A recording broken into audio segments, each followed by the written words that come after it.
What's up, everybody? This is Gary Holt from Exodus and formerly from Slayer, and you're listening to The Razor's Edge.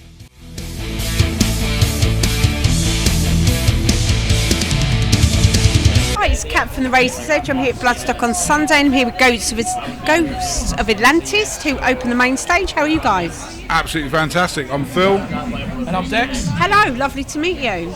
So how did it go?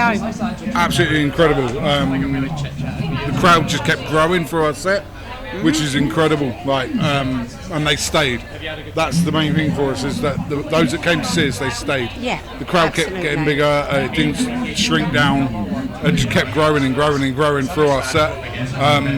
The signing tent was absolutely incredible. You know, seeing so many people go, I've never seen you guys, didn't know about you guys. That was amazing. I want to see more, and that's perfect. What else? What more can you ask for, really? Yeah, that's exactly what we wanted. So everything we wanted has happened. So yeah, thank you, Bloodstock. So a couple of years ago, you were on the new Blood stage, obviously. What was that like to make the leap for your second appearance here from that stage to that stage? Well, we were meant to be on the new Blood stage in 21, and we got the phone call that morning saying someone's pulled out, we need you over on the Sophie stage. So we got moved up to the Sophie stage, and that was our very first show as Ghosts of Atlantis. The first phone call he got was me 2 weeks before saying I broke my arm. And I broke my arm. I had to miss our first show. Oh so no, that must be really so panicking. disappointing. It's like, do we get someone in? How do we get around that? And, Yeah. The guys absolutely smashed it, and I watched their set from the hospital bed. But there must have been a little disappointing for you as well. I was a little bit gutted. But you've been able to make it up this morning, though, yeah? And I suppose that's the way to look at it, isn't it? Yeah, and that's the thing. Like, before this band, we were both in separate bands that went through the metal to the masses, and you know, it's been a building through the years, and Bloodstock's always been a part of us and us as artists, like individually as well as collectively as Ghosts. Yeah, and I mean, metal to the masses, I think, is a really important way of introducing new bands to people. I think it's got a really important place within, like, our community. Yeah, most definitely, and that's why this year, like, with us being on the main stage, we were like, let's contact some of these guys, like, with their finals and try and do some guest slots on their finals, and because we're on the main stage this year, saying like, look, and saying to these bands that are coming through as they're getting ready, going, look guys, we've been there, we've done the metal to the masses, we know how this feels. Like, you guys just go up there and do your stuff, play your shows, have fun, you know, and just giving them some general, like, feedback. I remember the one in Kent, our drummer Rob sat there with a band on Natural Order with their drummer who was having a few issues with his pedal, and Rob was like, I've got the same pedal, don't worry, I've got you, and was basically helping him, like, just readjust stuff and bits like that, giving him some tips, and they just spent ages together just working on that pedal just to make sure it was right for him for his show, and it went ahead and they ended up going through. So that's what it's all about. That's good then, isn't it? And that gives other people hope, maybe, that are thinking, oh, do we apply next year or not? You know, I think there's always that element of you're nervous, aren't you, about applying, and what if you fluff on stage or people don't turn up, you know, all of those things. So it does give people a bit of a glimmer, doesn't it? Definitely. Yeah, most definitely. And yeah, once again, I can't say enough good things about Metal to the Masses. I mean, I was one of the judges in Essex. Dex judged in the final as well. There's a really high level of talent coming through. You know, we watched a few of the bands on the Blood stage over the weekend, and most of them could easily play the Sophie stage or whatever.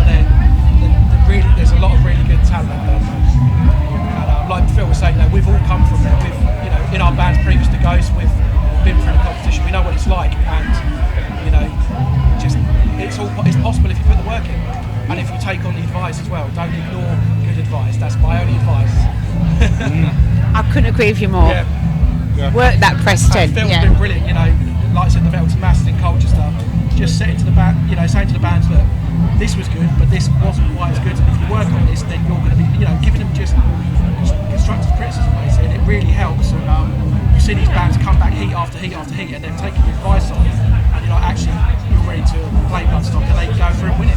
Well, that's really good, isn't it? Or they come close, whatever. But yeah, back to you guys. You released Riddles of the Sycophants last year. How's it been, kind of going through that process Well- of getting your album out, you know, touring that, playing some dates? Yeah, literally the day that was released, we went out on a 7-week tour with Fear Factory, Butcher Babies and Ignia. So we were out across Europe. Like the day that released, we were out and we were The touring. stars aligned, didn't they? You know, not many bands have a chance to tour and have an album out the same week. Yeah. And yeah, it was absolutely great opportunity. Go across Europe, wasn't it, for 7 weeks? Yeah. 20 And odd European crowds are completely different to UK crowds, aren't they? countries. Yeah, I That remember. was a bit of a concern, wasn't it? Yeah, I remember a show that we done in Poland, and it wasn't the biggest show on the tour, but the crowd were absolutely incredible. Like from the moment you stepped on stage, they went off. It was like wall to wall crazy.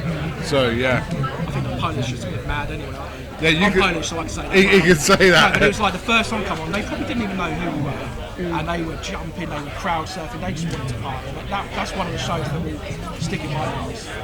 So you've also, you know, diversified a little bit and you've contributed to the Netflix feature week and the One Ranger. How did you get involved in that? Well, Netflix was through guy done our video for what video was it?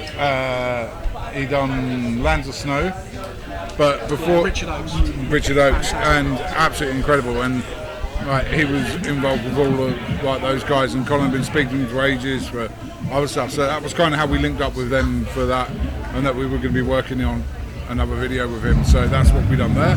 I wanted to just do something a bit different because kind of linking film and music together. So we had the big old premiere of we did our music video. They come down, they did some signing stuff like that at our show.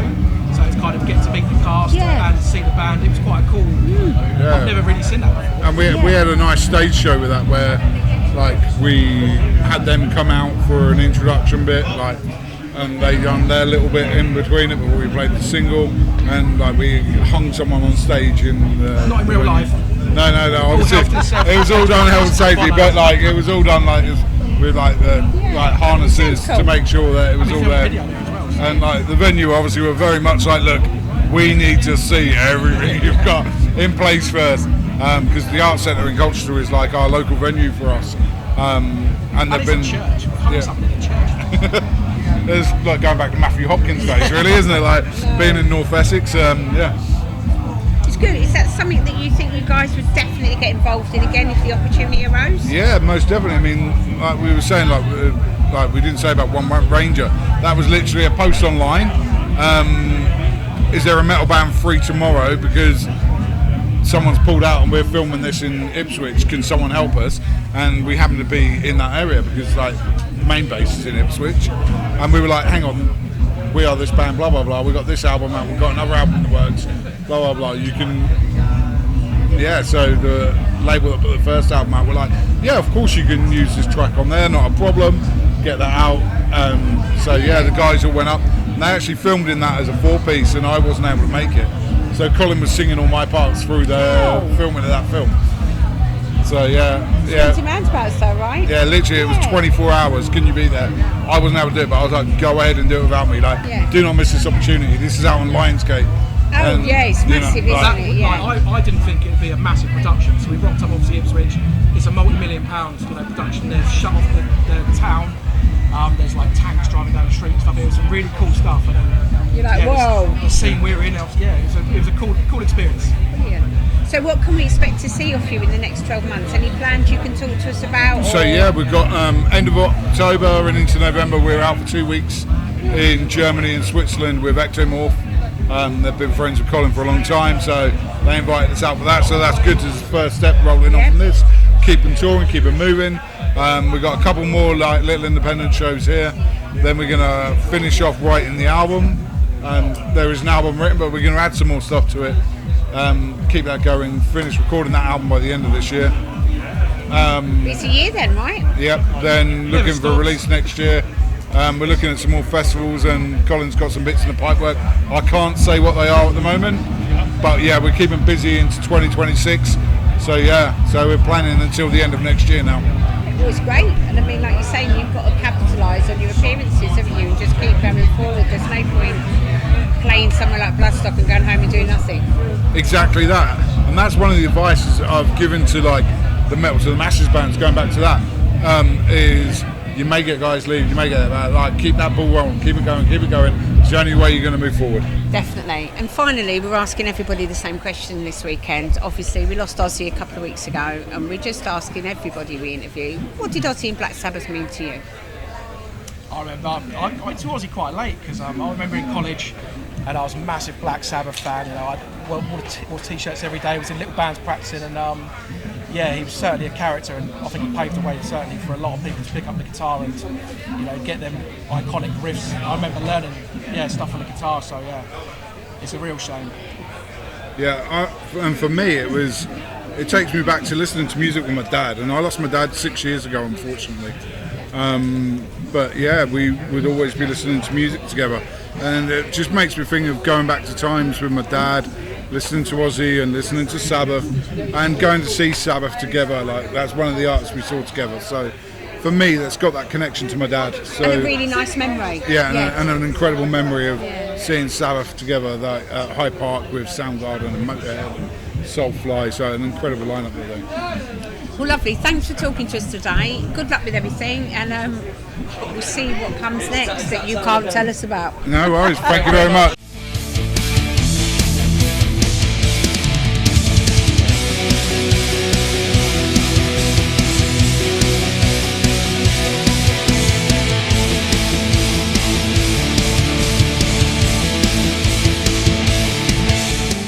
Thanks for listening.